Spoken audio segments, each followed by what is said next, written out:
आदाब, नमस्कार। मैं हुज़ैफा गौर। दोस्तों, अगर मैं आपसे पूछूं कि किसी भी देश का सबसे अहम मुद्दा क्या होता है तो आप शायद कहेंगे महंगाई, बेरोजगारी, एजुकेशन या फिर पॉपुलेशन। लेकिन इस वक्त हमारे देश का सबसे जरूरी मुद्दा बना हुआ है लाउड स्पीकर। देश भर की मस्जिदों में लाउड स्पीकर को लेकर बवाल शुरू हुआ।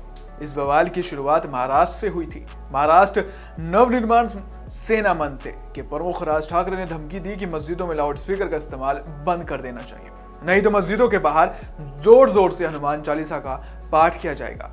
बात यही नहीं जाकर रुकी। राज ठाकरे ने सीधे अब धमकी दी है कि सभी मस्जिदों से लाउड स्पीकर नहीं हटाए गए तो उनके कार्यकर्ता मस्जिदों के बाहर लाउड स्पीकर से हनुमान चालीसा का पाठ करेंगे। महाराष्ट्र से निकली ये आग धीरे धीरे बाकी राज्यों में भी पहुंच गई। लेकिन सवाल ये है कि क्या मंदिर या मस्जिद में लाउड स्पीकर का इस्तेमाल किया जा सकता है?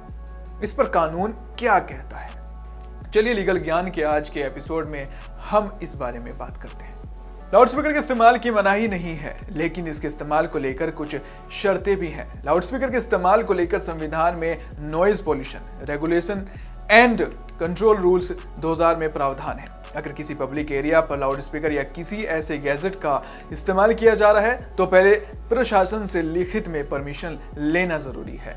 रात 10 बजे से सुबह 6 बजे तक लाउड स्पीकर या कोई इंस्ट्रूमेंट बजाने पर रोक है। हालांकि इसे ऑडिटोरियम, कॉन्फ्रेंस हॉल, कम्युनिटी और बैंक्वेट हॉल जैसे बंद जगहों पर बजा सकते हैं। राज्य सरकार चाहे तो कुछ मौकों पर रियायतें भी दे सकती है। राज्य सरकार किसी भी संगठन या धार्मिक कार्यक्रम के लिए लाउड स्पीकर या कोई और स्पीकर बजाने की परमिशन रात 10 बजे से दोपहर 12 बजे तक बढ़ा सकती है। हालांकि ऐसी अनुमति साल में सिर्फ 15 दिन के लिए ही दी जा सकती है।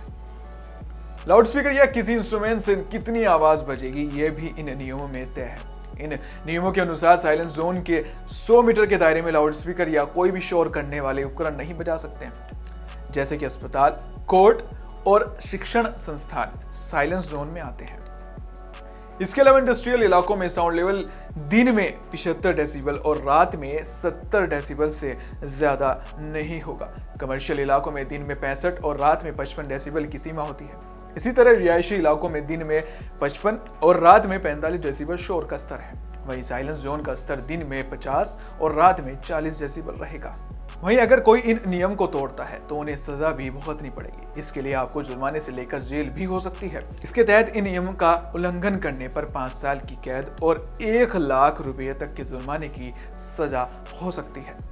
मस्जिदों में अजान और लाउड स्पीकर को लेकर चल रहे विवाद के बीच महाराष्ट्र के एक हिंदू बहुल गांव ने सर्वसम्मति से गांव की अकेली मस्जिद में लाउड स्पीकर नहीं हटाने का प्रस्ताव पारित किया है। ग्रामीणों ने कहा कि अजान हमारे डेली रूटीन का हिस्सा है और गांव में कोई भी इससे परेशान नहीं है। ये काफी बड़ी बात है।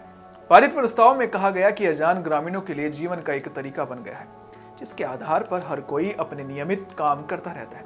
ये सच में एक मिसाल है सभी देशवासियों के लिए। सच में यह भी एक मिसाल है सभी देशवासियों के लिए। मुस्लिम जागरण का सम्मान करें और हिंदू अजान का, पर नियम का पालन सभी को करना है और वो जरूरी भी है। इन चीजों से नेताओं को उनकी राजनीति भुनाने का मौका नहीं देना चाहिए और देश की एकता और भाईचारे बनाए रखने में सहयोग करना चाहिए।